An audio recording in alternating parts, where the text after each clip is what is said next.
Bird flu এর জন্য এতদিন আমার সবচেয়ে প্রিয় দোকানটা বন্ধ থাকার পর ফাইনালি আজকে খুলেছিল। আর আমি খবর পেয়ে সঙ্গে সঙ্গে কিন্তু চলে গেছিলাম। আর যদিও আমি বেশি কিছু খাইনি, দুটো চিকেন স্টিক আর একটা প্রন স্টিক খেয়েছিলাম। আর তারপরে এটা খাওয়ার পর আমি অরুণে দুটো আমার পছন্দের ফ্লেভারের আইসক্রিম কিনি, সেটা খেয়ে ফেলি।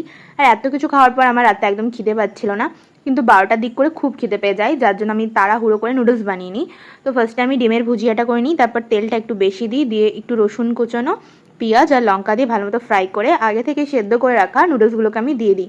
আর আমি কিন্তু ভালো মতো ফ্রাই করে নিই। তোমরাও পারলে নুডলসটাকে আগে থেকে একটু বেশি করে তেল দিয়ে ফ্রাই করবে, তাহলে একটা আলাদা রকম টেস্ট আর ঝুরঝুরে নেস্টটা পাবে। তারপর আমি একটু গোলমরিচ দিয়ে দিই, গোলমরিচ দিয়ে ভালো মতো আবার সেটাকে নাড়াচাড়া করে নিয়ে একটুখানি সয়া সস মিশিয়ে দিই। তারপরে সয়া সস মিশানোর পর দেখতেই পাচ্ছ যে পুরো দোকানের মতো একটা কালার চলে এসছে। আর তারপরে হচ্ছে ডিমের আগে থেকে যে ঝুড়িটা করে রেখেছিলাম সেটা মিশিয়ে দিই। তারপরে ভালো মতো নাড়াচাড়া করে আমার হয়ে যায় চাউমিনটা। কেমন লাগলো অবশ্যই জানিও, ভালো লাগলে কিন্তু সাবস্ক্রাইব করতে ভুলো না।